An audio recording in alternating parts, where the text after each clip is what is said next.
Good evening and welcome to the Modise Network. Tonight, from the rogue unit to the Gupta paybacks, journalist Pauli Van Wyk will talk to us about the ongoing revenue services saga.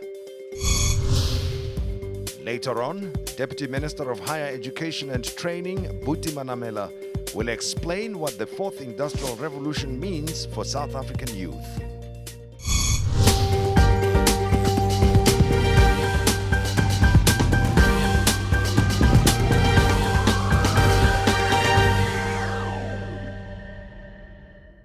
The current commissions of inquiry headed by Judges Raymond Zondo and Robert Nugent are investigating allegations that some investigative journalists have been reporting on for years.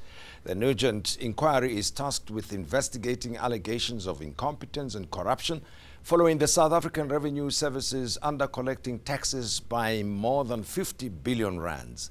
The role of the head, Commissioner Tom Moyane, has been at the center of the probe. The goings-on at SARS have cost people jobs, and some analysts believe even citizens the increase in VAT. The reports about the shenanigans at SARS read like a spy novel with information and disinformation planted in the media. But one journalist who has been doggedly following the story is Pauli Van Wyk, who has written extensively on the matter. And she is with me, she'll tell us more. But also remember, you can interact with the show using the hashtag #TheModise Pauli, pleasure to have you with us here. Good evening. Thank you, Tim. So, as I say, it's almost like a spy novel of sorts when one reads that. And therefore, you're writing a series, right? It's chapter 1, 2, 3. Just follow Pauli and you'll know what's going on there. You've been working on this story for how long now? For 4 years, since I've started working with Beeld. Yes. So yeah, I've been on the story for quite some time. And it helps because then you have an in-depth knowledge of the characters, who came, who went. It helps a lot with your understanding of the matter. I bet you, when you started writing and reporting on the story, you did not believe that you'll still be at it 4 years down the line. I mean, the first time you came across the story, what happened? That's correct. I didn't think it would continue so long. The first time that I started writing about the story was right after Mr. Tom Moyane was appointed as the SARS head. It was in September 2014. And at the time, the Sunday Times were writing a lot about this strange rogue unit, and those allegations they later retracted and said sorry for. But at the time, it was the big news in the country. I was working with Adrian Basson, who was my editor at Beeld, and he said, sure, something's not right here. I hear something that's strange about this story. And I decided, well, let me investigate the matter. It sounds like a big challenge because the Sunday Times journalists at that time were my heroes. They were the people that I would want to be like. They were journalism royalty. And I started probing and I couldn't prove their stories right. And I started asking more questions and I couldn't understand what they were writing about. And I started changing tact and I thought, let me try to prove them right. And to this day, I couldn't. But now, let's look at the commission now. It's sitting and has been sitting for some time. What is at the core of this? Because, for me, I follow what the commission is dealing with. And on the other hand, I follow your reports and other colleagues' reports. And it looks like, it's a murky kind of story. There's so much detail around it. Some still to be probed by the commission itself that you guys or yourself, you're uncovering. But at the core of the commission, what is it that's been investigated? So the mandate of the commission was given by President Cyril Ramaphosa. It is to probe governance and administration issues at SARS. So that would be the umbrella term for what the commission is doing. But at the moment, they are sort of grinding down into each strand to look at what exactly happened in SARS. Because when Mr. Moyane came in, we now know that he was coached by Bain & Company, the consulting firm, for months. The consulting firm, Mr. Vittorio Mazzoni met with President Jacob Zuma at the time in early 2012, 2013 again, and then he met with Mr. Moyane, referred to by Mr. Zuma, and then he started coaching Mr. Moyane to take over this position at SARS at a time when no one actually knew that Mr. Moyane would be appointed. So Mr. Mazzoni coached him on how and what to change at SARS, and the moment that he was employed, Mr. Moyane was employed as the SARS head, he started changing things. So the first thing that he did was to shut down the internal investigations unit. He kicked out Mr. Ivan Pillay, Mr. Yolisa Piquet, Mr. Johan van Logrenberg, Mr. Peter Richer. And with those guys gone, they could start working on the investigations units. They could work on the large business centers. They could start changing the whole SARS, the debt collection, how you track the taxpayer and how you know who's paying tax and who's not paying tax. So they changed SARS dramatically, and the effect of that was equally dramatic. We missed 3 consecutive years of targets that we didn't make, and you know, I want to pause for a while, and I'll go into some of the issues that you've raised. But when I asked what the core objective of the Nugent Commission is because Mr. Moyane seems to be at the center of everything. You see, at some point one would think, okay, it's a SARS commission, but it seems to have been reduced to a Tom Moyane commission, if you know what I mean. I just wanted to differentiate that why does it seem like the Commissioner Moyane is the main player almost in each and everything that happened there? That's a pertinent question. So what happened is that the Commission is investigating the changes and why SARS couldn't collect the tax as they should have. Now, at the very root of the cause is the decisions that were made, and Mr. Moyane made the decisions. Mr. Moyane and his right-hand man, Jonas Makwakwa. So necessarily, when you are the head of an institution and that institution gets investigated, you will be asked questions and you will be held accountable. Yeah, and I understand that. But it does happen sometimes when you're running a big organization that you could say, I was not aware of this.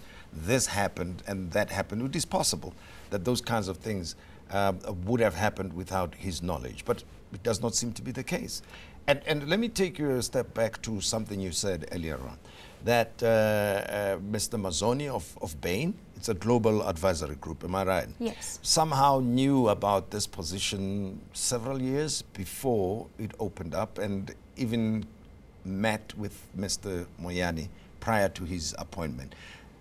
Was this in order to prepare Mr. Moyane to take over as commissioner, or they just met to discuss other unrelated matters? No, it was very specific to take over as the commissioner of SARS. So at the time, Mr. Opa Magashula, who was the commissioner, resigned in around July 2013. Mr. Moyane was kicked out of his position as the head of correctional services in around August 2013, and he was looking for a job. Now, 2 months later was the first meeting between Mr. Moyane and Mr. Mazzoni, and they immediately started with, how would you change SARS? What would you do in your first 100 days at SARS? You know, it was very specific, the head of SARS. So these meetings take place, and from what you've been able to put together, and again, there's a lot of detail, what was the main objective then that Mr. Moyane had to pursue once he became the commissioner of SARS? Because it looks like he was working to a specific program. Is that your sense as well? You can clearly see that if you track what he has changed. It was to change the investigative capacity inside SARS, to decimate that investigative capacity, and then he started immediately with the investigative capacity outside SARS, and then he started changing certain structures inside SARS. So it left us with a weaker SARS. It left us with a SARS that cannot properly investigate either corruption inside or corruption outside. I understand that, but I'll tell you the difficulty I have with that explanation is this. How can government work towards reducing its capacity to do its work? Because it's very important, isn't it, to collect money, to investigate in order to bring those who are not complying to book on one hand, and also to make sure that as much money as possible tax-wise is collected by the very agency, SARS. Exactly. That's why the decisions are so strange, and that is why we're sitting with this commission, to exactly try to unpack what happened. Now, what we can see, if you connect the dots, is when Mr. Mazzoni met with Mr. Zuma, he got a mandate, he met with Mr. Muyani, and what they wanted was a more pliable SARS, a SARS that didn't go as hard after the Zumas or the Guptas or certain people funding Mr. Zuma and assisting him. And in the position, if you start changing certain structures and certain ways of SARS doing or going about their business, you will inevitably change the way SARS functions. And that is exactly what happened.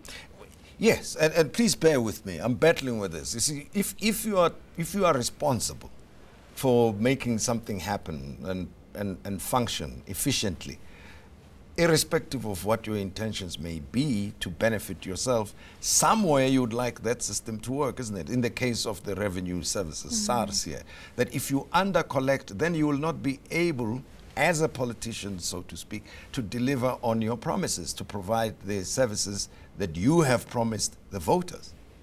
So to me, it's like shooting yourself in the foot.